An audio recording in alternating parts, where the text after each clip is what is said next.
and has already directed the witness to Your Honor, answer, Your Honor.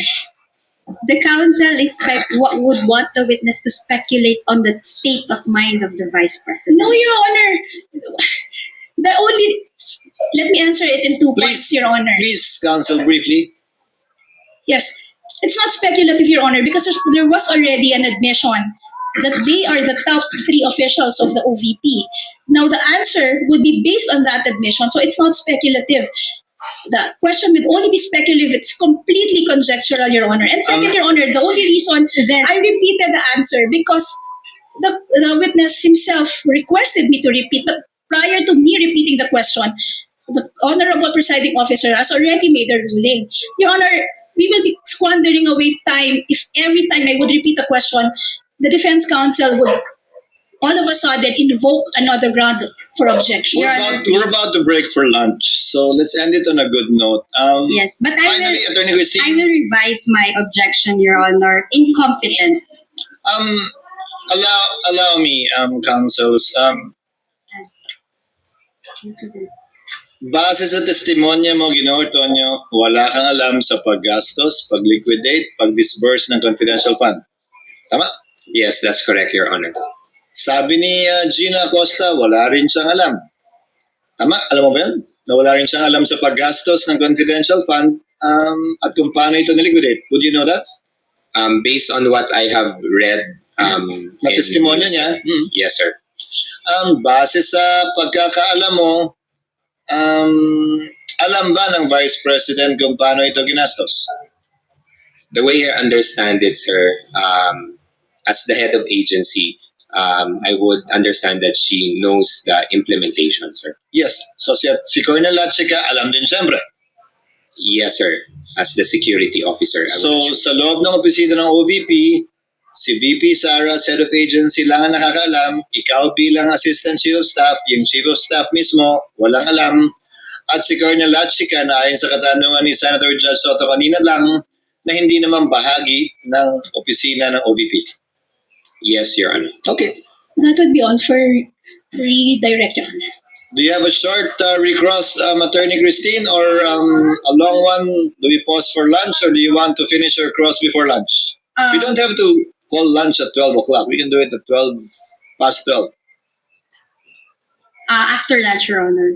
You prefer after lunch? Thank you. Yes, Your Honor. Then, since it's only 11:57, we have time for one more, Senator Judge. If you want to avail of it, yes, I see Senator Judge Tulfo, the next one to interject, raising his hand.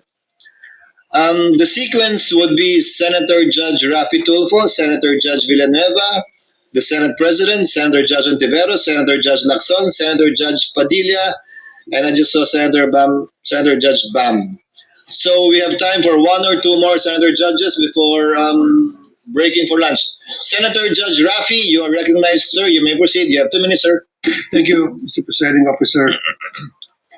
Kayo po ay nag-reply sa AOM from COA for the check number 244027 dated 20 December 2022. Ano po yung proseso na ginagawa nyo once kayo po ay nakatanggap ng AOM or disallowance? Good morning, Your Honor.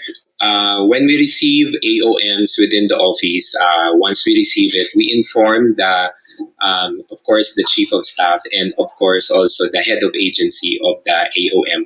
We send them a copy for their information. Do you investigate? Once meron na pong instruction to kung sino po yung magko-conduct ng review, then that's the time po that we conduct a necessary review for. Do you ask questions? Yes, sir, to the concerned na mga concerned na mga divisions. What questions do you ask, for example? Usually, sir, we ask point per point on what is Point per point, what is indicated in the AOM, so Yes. that we can also address the concerns point by point. Very good. Now, isa sa mga AOM ay observation ng COA, kulang sa mga dokumento, halimbawa, itong sinabi rito, 170,000 at marami to by the millions. 170,000 for the payment of reward, open and closed medicines. Did you not ask, ano ba talaga to? Anong klaseng medicine ang binili? Kasi ang pagkakalam ko, meron kayong pera from confidential funds, binigyan nyo doon sa informant para siya nang bumili ng medisina. Yes, sir.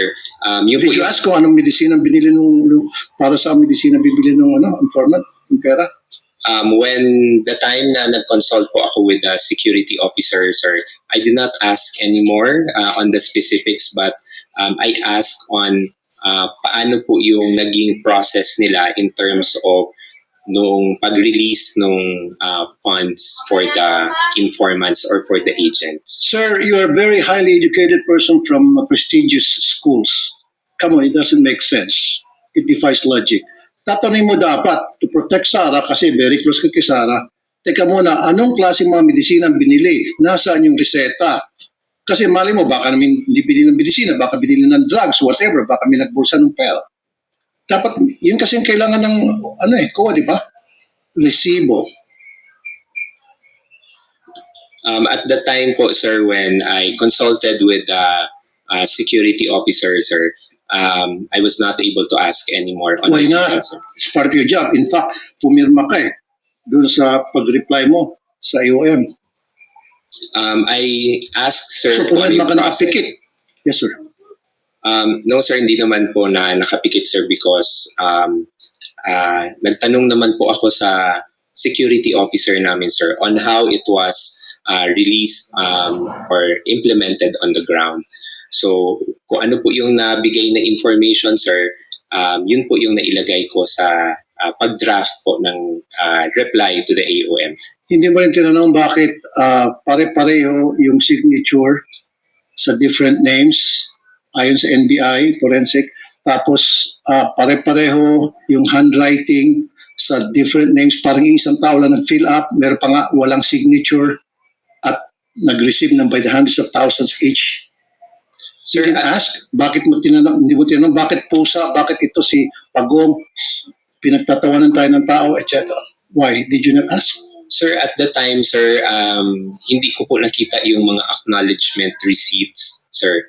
I was only made aware of the acknowledgement receipts, sir, when it was already shown during the HOR na mga hearings, sir. Hindi kasi pag nagtanong ng attachment, then di ba, sabi mo, you ask questions point by point, you investigate, then kinuha mo sa rin mga dokumento, and then pinakita sa'yo, and then nagtanong ka point by point like you said, and then you're a very educated person, you should have asked a lot of questions to satisfy dun sa request ng COA.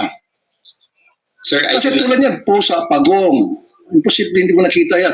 Tapos pare-pare yung pirma sa isang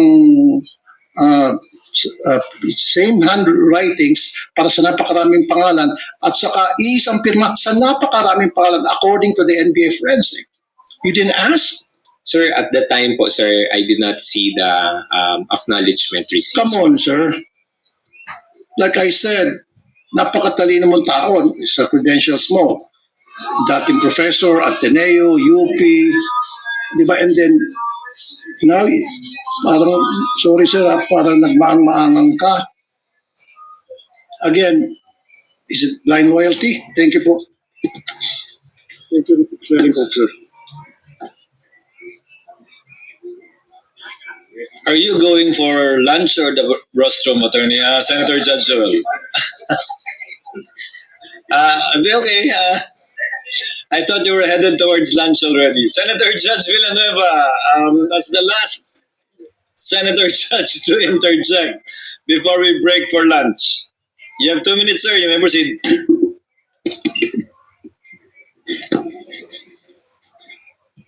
Thank you. Mr. Witness, sinita po kayo ng COA dun sa pag-approve nyo ng disbursement voucher, no? 125 million. At ang explanation nyo, delegated po sa inyo pag more than 1 million. Is that correct? Yes po, so there is an office order, sir. Ano po yung extent of your authority? Ministerial approval? Or may responsibility din kayo na determine if this is lawful, properly supported, and authorized expenditure bago kayo pumirma?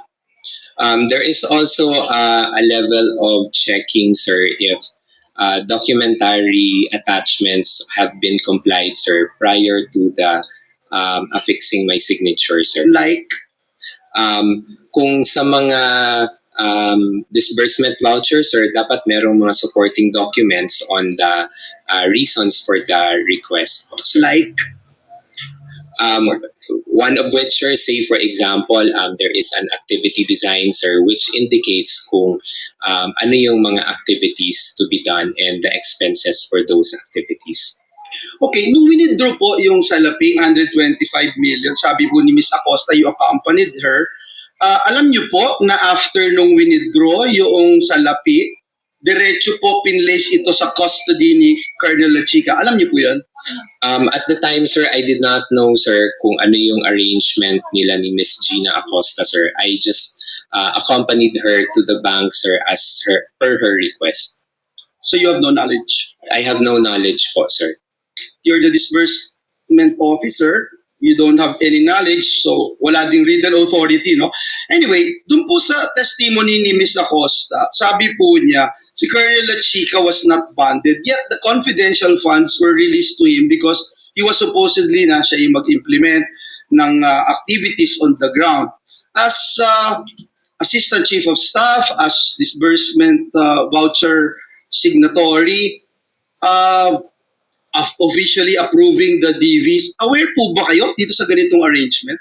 I had no personal knowledge po, sir, on that arrangement, sir. Kasi kung ganun, parang sinasabi nyo na parang ministerial duty lang po yung sa inyo. Although kanina sabi nyo hindi po. Kasi why would you allow that, no? Then next question, Asek, kayo po mismo yung pumipirma dun sa November 30, 2023 OVP response to COA stating that all transactions involving the 125 million pesos were valid, proper, and regular, and explaining that the 40 million medical and food aid was given to persons conducting nationwide surveillance operations.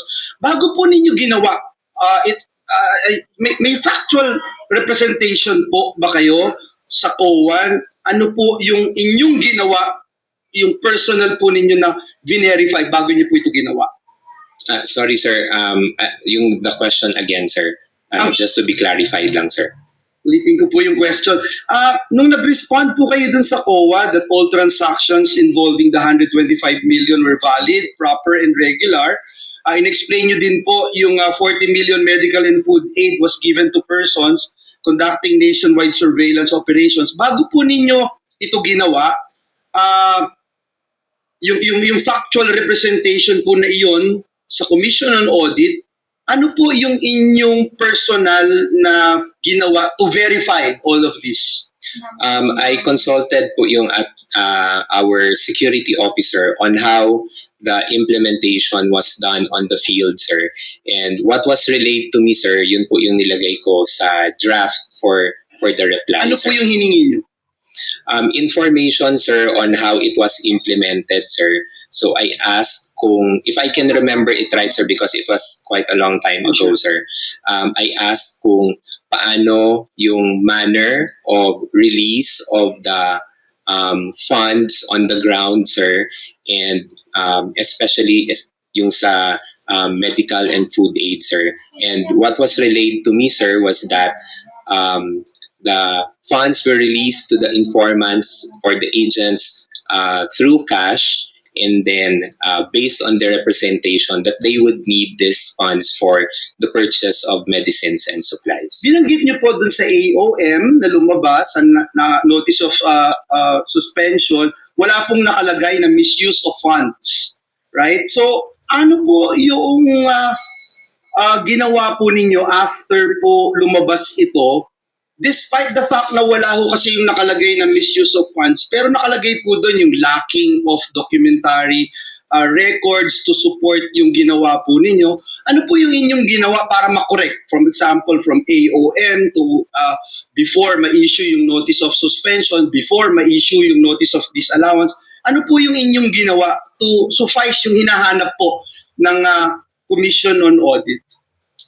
Based doon po sa mga points that were raised in the AOM, we provided answers for But you those. also, before you answer, presiding officer, you agree na yung binanggit niyo po, no, there's no such word misuse of funds dun sa mga AOM, NS, Yes, sir. ND.